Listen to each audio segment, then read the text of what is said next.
info yi ñu jàll léegi ci jàngat bi pub amatul ci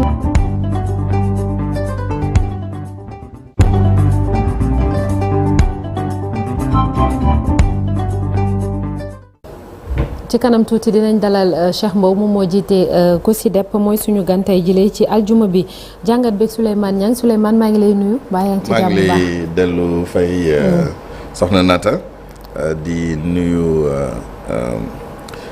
El Hadj Malick Chérif mi fi jóge léegi Pafara toute l'équipe technique ak suñu mbokk téléspectateurs ak internautes yi. merci beaucoup jërëjëf Souleymane tey jàngat bi ci wàllu koom comme d'habitude gestion active de la dette pari risqué ou jeu gagnant dañuy taxaw peut-être premièrement Souleymane ci appel public à l'épargne bu njëkk bu état bu Sénégal lancé ci atum 2026 bi 200 millions de francs CFA c'est cela. 200 milliards milliards 200 milliards yi nga xam ne démb la ñu ubbi période de souscription bi. mu jëm ba le 19 mars. moo di ne ñi nga xam ne dañoo bëgg a souscrire dette boobu dañoo bëgg a jënd. les titres. yi nga xam ne moom la état du Sénégal émettre.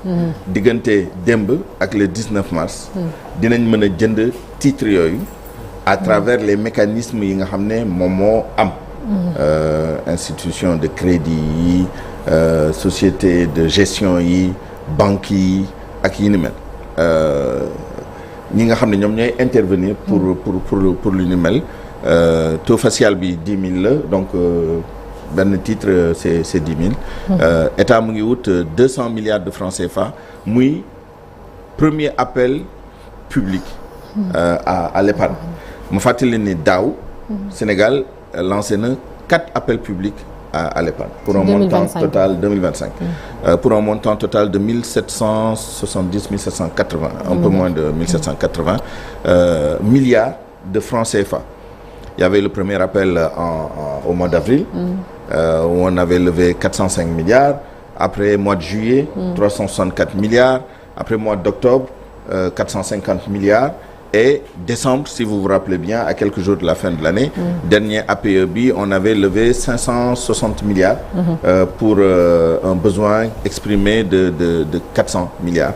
Donc, il y avait une énorme sursouscription. On va voir, premier APEB, là, parce que jusqu'à présent, si vous vous rappelez, on craint toujours que souscription bi du ni demee parce que Sénégal, lu mu lebu dafa bëri ak yi ni mel, mais à l'épreuve, jusqu'à présent, il y a eu une nette sursouscription. Évidemment, am na ay yu sew yu nekk ci biir yoo xam ne même si les gens n'ont pas apporté des preuves tangibles parce que malheureusement les rapports yi nga xam ne moom mooy sanctionner ces opérations ñi nga xam ne ñoom ñoo structurer opération bu ñu paree dañuy def benn rapport jox ko état jox ko ñi ñu ko war a jox mais en général le public n'a pas accès à ce rapport là parce que rapport boobu moom mooy wax fan la kan moo joxe xaalis bi ñaata lañ joxe sous quelle forme lañ ko joxe parce que certains pensent que par exemple dans le cadre de la gestion active pour revenir à notre sujet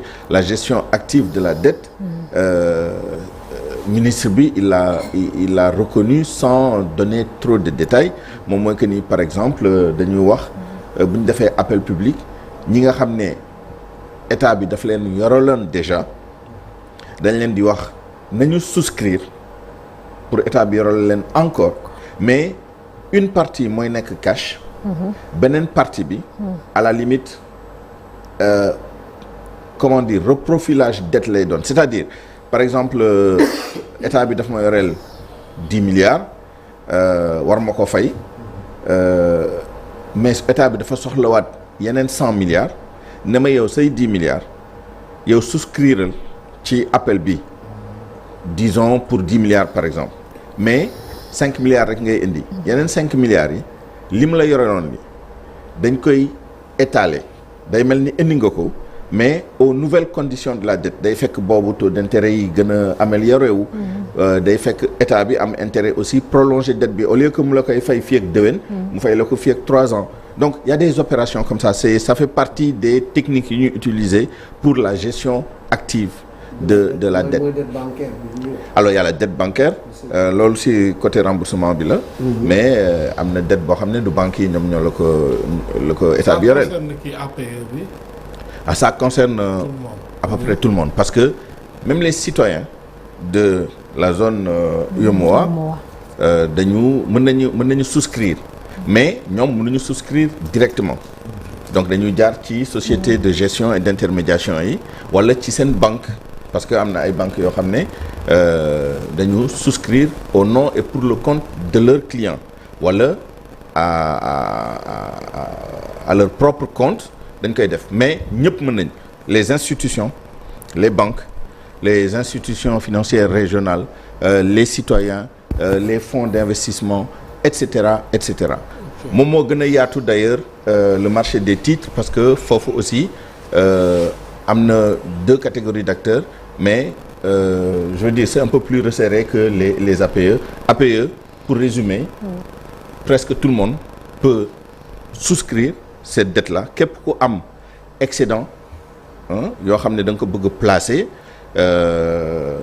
bu nekkee nii les conditions qui te sont offertes par l'État du Sénégal satisfaire na la en termes d'échéance en termes de taux en termes aussi de ay primes bu nekkee am na yooyu yëpp da nga koy xool bu nekkee ni investissement bi ça en vaut la peine par rapport à d'autres investissements mais nga dugal ci sa xaalis mais l'avantage principal des titres de dette des États de la dette souveraine moom mooy que ni c'est une dette quasiment sans risque moom mooy que ni lu mu mënti mel état dina la rembourser wute nag benn ban njëriñ la am pour l'État du Sénégal wala pour l'investisseur pour l'État et pour l'investisseur alors pour l'État c'est dafa am ay besoins de financement d'ailleurs ces besoins de financement ont été quantifiés intégrés dans la loi de finances et a fait l'objet d'un vote c'est-à-dire député yi état bi calculer na ñaata lay soxla en termes de financement pour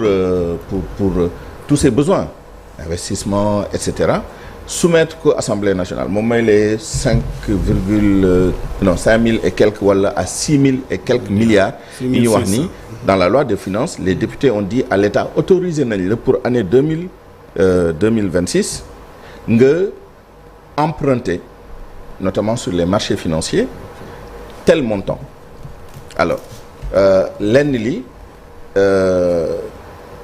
c'est pour le fonctionnement de l'État lenn li c'est pour les investissements lenn li c'est pour le financement des politiques publiques les bourses familiales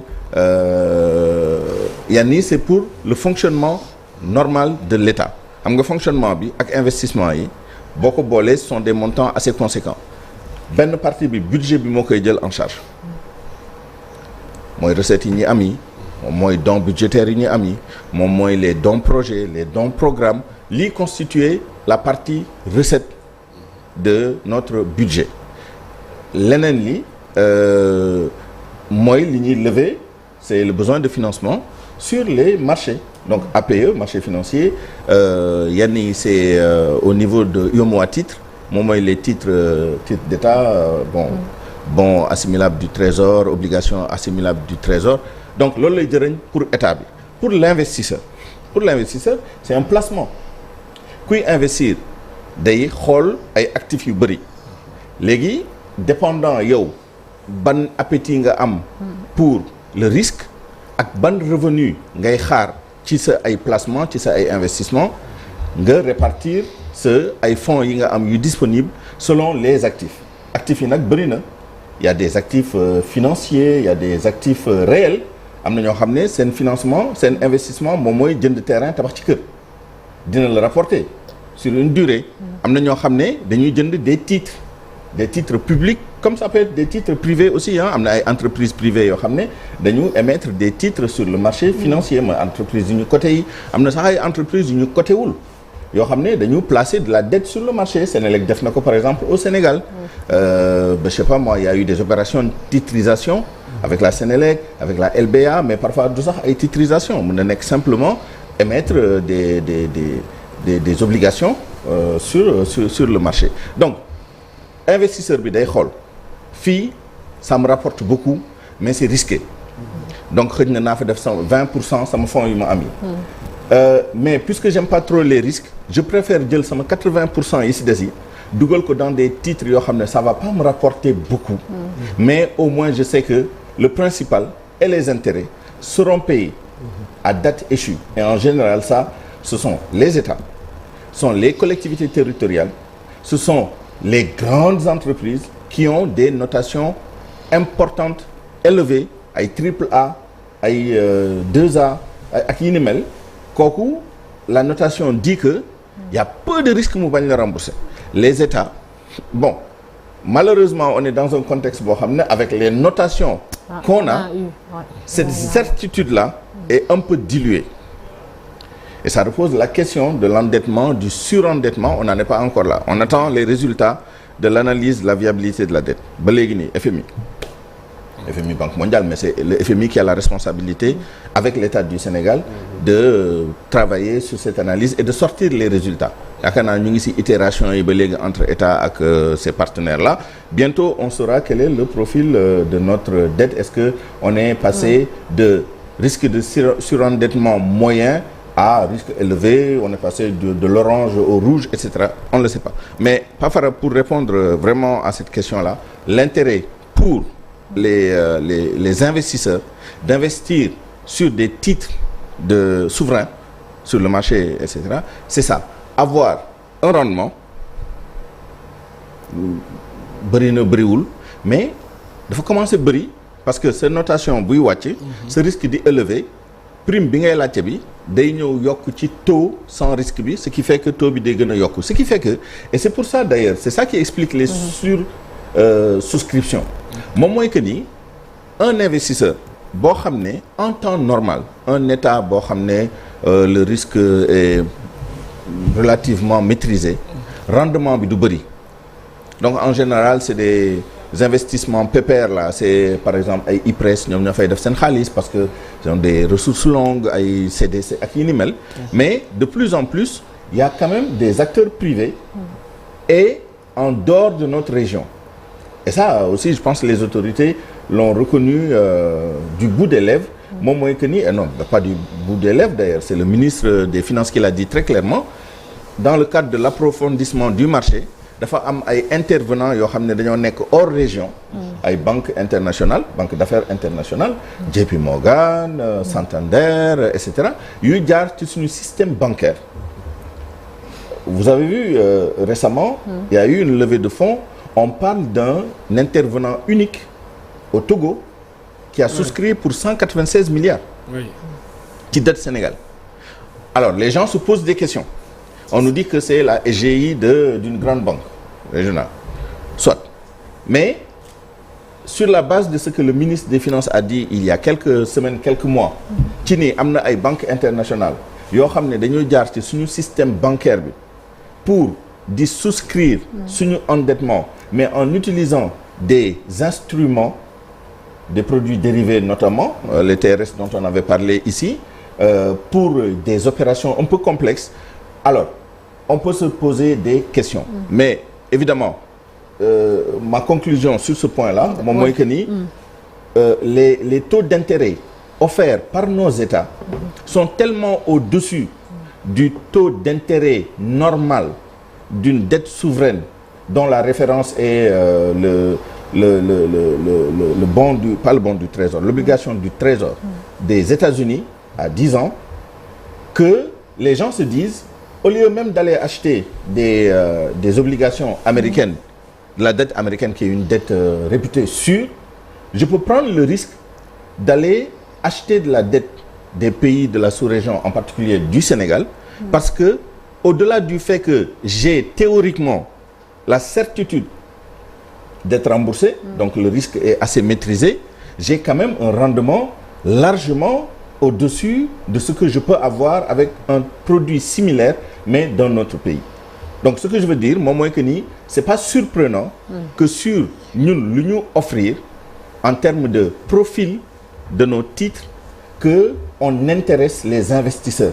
Moi, je serais un investisseur. Franchement, je mettrais beaucoup d'argent sur les titres publics des pays de l'UEMOA. Pourquoi? Parce que non seulement les obligations étatiques sont réputées sûres, mais il y a une sécurité supplémentaire. Beaucoup jaarale si le marché des titres publics, tu as la double couverture de la Banque centrale aussi, qui refinance les banques. Donc de toute façon, tu seras payé. Maintenant, le résultat moom mooy le risque de surendettement parce que on prend quand même beaucoup de dettes fu mu nekk nii notre encours. Oui, parce que d'après ce que j'ai vu Souleymane état bu Sénégal mu ngi visé ci atum 2026 plus de 4100 milliards ci marché régional bi 4 APE benn bi dem na ba pare comment on va s'y prendre déjà ak dettes yi ñu am. Non mais c'est ce que font les SGI qui structurent les opérations pas que les SGI parfois. C'est pas énorme. C'est pas énorme je sais pas. Il faut comparer. Par exemple boo jëlee Côte d'Ivoire. On n'est pas les plus endettés c'est pas nous qui demandons le plus c'est la Côte d'Ivoire mais quand on considère que Côte d'Ivoire seen budget def na presque 3 fois suñu budget presque mais bon plus de 2 fois en tout cas suñu budget nga jël seen PIB c'est quand même le plus gros PIB de toute proportion gardée au prorata ñoom li ñu jël ak ñun li ñu jël ñun suñu pourcentage moom moo ëpp. Nous, on est 20% à 21% de l'encours de la dette sur le marché des titres publics. On ne parle pas des APE, mais marché public. Parce que pour l'autre, il faut vraiment creuser pour voir quels sont les ratios. Mais je pense là-bas aussi, c'est la Côte d'Ivoire qui emprunte le plus parce que aussi, voilà, c'est la plus grosse économie. Mais quoi qu'on dise, beneen comparaison bi nga mën a def, c'est l'évolution. Et effectivement boo xoolee évolution bi ces 2 dernières années à 3 dernières années c'est vrai on n'a pas encore atteint xëy na fi ñu tolloon avec les chiffres corrigés de l'ancien régime mais en 2 ans c'est beaucoup maintenant on emprunte beaucoup aussi et c'est ça la gestion active de la dette on emprunte beaucoup pour rembourser par exemple dernier trimestre 2025 boo jëlee les 2 chiffres li ñu jël sur le marché des titres publics ak li ñu remboursé sur le marché des titres publics c'est 50%. On a dafa mel ni nga emprunté pour je sais pas moi 300 et quelques et tu rembourses pour 171. C'est presque 50% li ñu emprunté dañ ko remboursé sur le marché donc c'est normal aussi bu échéance di ñëwee. boo bañee def défaut c'est ay notation di wàcc ñu lay singali ci marché internationaux yi ngay nekk dans des problèmes il faut rembourser on emprunte beaucoup pour rembourser maintenant ba kañ c'est ça la question et ba kañ il faut intégrer l'une des questions boo xam ne on n'en a pas suffisamment discuté depuis que le Premier ministre est passé devant l'Assemblée nationale le Premier ministre a parlé de dette odieuse je ne sais pas si vous savez c'est un mot chargé enfin en tout cas une formule chargée au plan de la doctrine et tout la dette odieuse la conclusion quand on conclut qu'une dette est odieuse ça veut dire que ça nous donne le droit de ne pas rembourser en suivant des mécanismes c'est pas d'autorité comme ça nga yeewu ne du ma fay c'est-à-dire il faut d'abord poser le cadre comment dire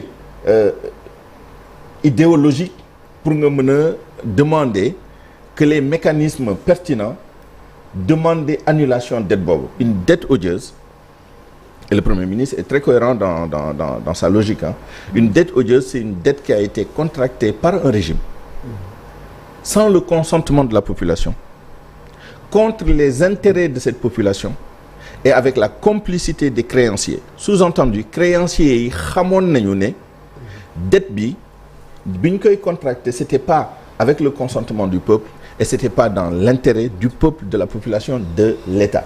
Voilà pourquoi ils brocardent les partenaires, y compris le FMI, en rappelant que xamoon nañu parce que il faut construire justement cette logique-là que ni créanciers yi xamoon nañ ni dette bi ñu doon contracter c'était pas une dette légitime, c'était pas dans l'intérêt du peuple, c'était pour même si c'est un régime démocratique c'est pas que pour les dictatures.